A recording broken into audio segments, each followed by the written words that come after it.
Praise the lord. దేవుని నామానికి మహిమ కలుగునుగాక. ఈరోజు మనం గర్భఫలమును గురించిన వాగ్దానాలు వినబోతున్నాం. గర్భఫలం అనేది ప్రతి వ్యక్తి జీవితంలో చాలా గొప్ప విషయం. ప్రతి మనిషికి వారి సంతానమే గొప్ప బలం. అయితే కొందరు దేవుని నిర్ణయంతో ఏకీభవించలేరు. నేను అన్యుల విషయం మాట్లాడడం లేదు గాని విశ్వాసుల విషయమే మాట్లాడుతున్నాను. ఉదాహరణకు చూసినట్లయితే 100% మంది విశ్వాసులలో సగం మంది పైగానే దేవుని నిర్ణయాలతో ఏకీభవించలేక వారి జీవితంలో అసంతృప్తిగా ఉంటారు. దేవుడు వారికి మగబిడ్డనిస్తే ఆడబిడ్డ కావాలని, ఆడబిడ్డనిస్తే మగబిడ్డ కావాలని దేవునితో అలుగుతూ ఉంటారు. చాలా మంది మగబిడ్డ విషయంలో దేవునితో అలుగుతూ ఉంటారు. నాకు మగబిడ్డనివ్వమని దేవుణ్ణి అడుగుతూ ఉంటారు. వారికి దేవుడు ఆడబిడ్డని ఇచ్చినట్లయితే ఆయనపై అలుగుతారు. కానీ వాక్యం చెప్తుంది, నరుని ఆలోచనలు అనేకములు ఉండొచ్చు, కానీ యెహోవా తీర్మానమే స్థిరమవుతుంది. ఆమేన్. మన జీవితాలలో దేవుని చిత్తంతో ఏకీభవించే వారమై ఉండాలి. దేవుడు ఒక బిడ్డను ఇచ్చాడు అంటే ఆ బిడ్డ మీద దేవునికి గొప్ప సంకల్పం ఉంటుంది. అది ఆడవారైనా మగవారైనా సరే, దేవుడు ఒక ఉన్నతమైన ప్రణాళికతో ఆ బిడ్డను మనకి ఇస్తున్నాడు అని కృతజ్ఞతాస్తుతులు చెల్లిస్తూ మనం దానిని స్వీకరించాలి. ఆమేన్. అయితే వాక్యం మనకి ఇలా చెప్తుంది. కీర్తనలు 107వ కీర్తన 3వ వచనం, కుమారులు ఆయన అనుగ్రహించు స్వాస్యము, గర్భఫలము యెహోవా ఇచ్చు బహుమానము. ఆ బహుమానాన్ని మనం సంతోషంగా కృతజ్ఞతాస్తుతులు చెల్లిస్తూ అనుభవించాలి. ఆమేన్. దేవుడు ఒక స్త్రీకి గర్భఫలం ఇచ్చాడు అంటే ఆమె కడుపులో ఆయన నూతన సృష్టి చేస్తున్నాడు. ఒక జీవికి ప్రాణం పోస్తున్నాడు. ఆ జీవిని దేవుడే చేయి పట్టుకొని తీసుకొచ్చి ఈ లోకానికి పరిచయం చేస్తున్నాడు. ఎందుకంటే ఈ లోకంలో ఆ వ్యక్తి దేవునికి సాక్షిగా బ్రతకాలని, ఆయన ప్రేమించి ఆయన మనసును తెలుసుకొని ఆయన్ని హద్దుకొని జీవించాలి అని దేవుడు ఆశపడుతున్నాడు. కాబట్టి ఏ బిడ్డైనా సరే దేవుడు వారిని ఎట్లా ప్రేమిస్తున్నాడో మనం కూడా అట్లాగే ప్రేమించాలి. ఆయన నిర్ణయంతో ఏకీభవించాలి. గర్భఫలం లేని వారందరూ విశ్వాసంతో ఈ వాగ్దానాలు పలుకుతూ ఈ వాగ్దానాలు మీ జీవితంలో స్వతంత్రించుకోండి.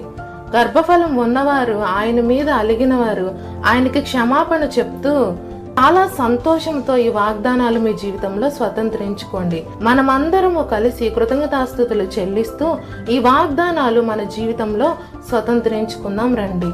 ఆమేన్. గర్భఫలమును గురించిన వాగ్దానాలు. నేను మిమ్మును కటాక్షించి మీకు సంతానం ఇచ్చేదను. ఈ వాగ్దానం నా జీవితంలో నెరవేర్చినందుకు కృతజ్ఞతలు యేసయ్యా. ఆయన సంతులేని దానిని ఇల్లాలుగాను, కుమారులు సంతోషము గల తల్లిగాను చేయును. ఆమేన్. ఈ వాగ్దానం నా జీవితంలో నెరవేర్చినందుకు కృతజ్ఞతలు యేసయ్యా. గర్భఫలము ఆయన ఇచ్చు బహుమానమే. ఈ వాగ్దానం నా జీవితంలో నెరవేర్చినందుకు కృతజ్ఞతలు యేసయ్యా. యెహోవా నీ గర్భఫల విషయంలోనూ, నీ పశువుల విషయంలోనూ, నీ నేల పంట విషయంలోనూ నీకు సమృద్ధి కలుగజేయును. ఈ వాగ్దానం నా జీవితంలో నెరవేర్చినందుకు కృతజ్ఞతలు యేసయ్యా. నీ సంతానమును నిశ్చయముగా విస్తరింపజేసేదను. ఈ వాగ్దానం నా జీవితంలో నెరవేర్చినందుకు కృతజ్ఞతలు యేసయ్యా. నీ సంతానమును భూమి మీద నుండు రేణువుల వలె విస్తరింపజేసేదను. ఈ వాగ్దానం నా జీవితంలో నెరవేర్చినందుకు కృతజ్ఞతలు యేసయ్యా. నీకు అత్యధికముగా సంతానాభివృద్ధి కలుగజేసి నీలో నుండి జనములు వచ్చునట్లు నిర్ణయించెదను. ఈ వాగ్దానం నా జీవితంలో నెరవేర్చినందుకు కృతజ్ఞతలు యేసయ్యా. నీ సంతానము వలన సమస్త భూలోకములోని సమస్త జనులు ఆశీర్వదింపబడుదురు. ఈ వాగ్దానం నా జీవితంలో నెరవేర్చినందుకు కృతజ్ఞతలు యేసయ్యా. నీ సంతానమునకు అబ్రహామునకు అనుగ్రహించిన ఆశీర్వాదమును దయచేయబడును. ఆమేన్. ఈ వాగ్దానం నా జీవితంలో నెరవేర్చినందుకు కృతజ్ఞతలు యేసయ్యా. సమస్త జనము కంటే ఎక్కువగా నీవు ఆశీర్వదింపబడుదువు. నీలో మగవారికే గాని ఆడువారికే గాని గొడ్డుతనం ఉండదు. ఈ వాగ్దానం నా జీవితంలో నెరవేర్చినందుకు కృతజ్ఞతలు యేసయ్యా. నేను మిమ్మును కటాక్షించి మీకు సంతానం ఇచ్చేదను. ఈ వాగ్దానం నా జీవితంలో నెరవేర్చినందుకు కృతజ్ఞతలు యేసయ్యా. ఆయన సంతులేని దానిని ఇల్లాలుగాను, కుమారులు సంతోషము గల తల్లిగాను చేయును. ఆమేన్. ఈ వాగ్దానం నా జీవితంలో నెరవేర్చినందుకు కృతజ్ఞతలు యేసయ్యా. గర్భఫలము ఆయన ఇచ్చు బహుమానమే. ఈ వాగ్దానం నా జీవితంలో నెరవేర్చినందుకు కృతజ్ఞతలు యేసయ్యా. యెహోవా నీ గర్భఫల విషయంలోనూ, నీ పశువుల విషయంలోనూ, నీ నేల పంట విషయంలోనూ నీకు సమృద్ధి కలుగజేయును.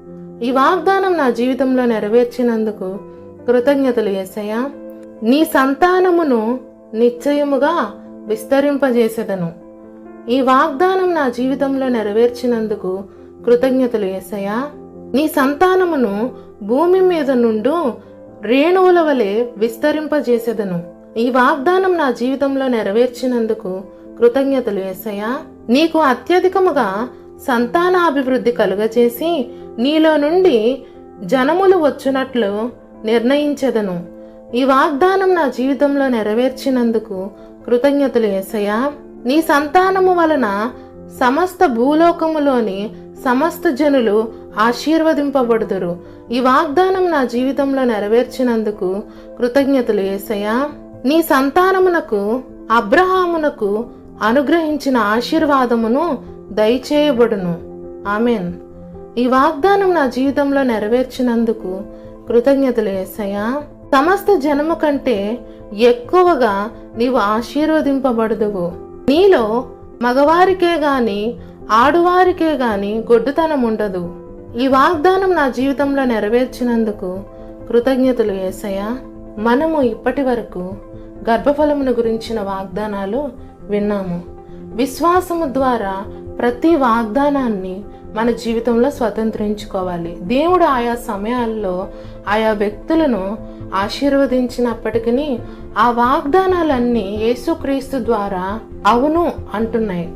క్రీస్తునందు ప్రతి వాగ్దానమును పొందడానికి మనం అధికారం కలిగిన వారమై ఉన్నాం. ఆమేన్. కాబట్టి ఈ వాగ్దానాలన్నీ విశ్వాసంతో మీ జీవితంలో స్వతంత్రించుకోండి. ఈ వాగ్దానాలు మీకు ఆశీర్వాదకరంగా ఉన్నాయని నమ్ముతున్నాం. కాబట్టి లైక్ చేయండి, షేర్ చేయండి, సబ్స్క్రైబ్ చేయండి. God bless you all. Amen.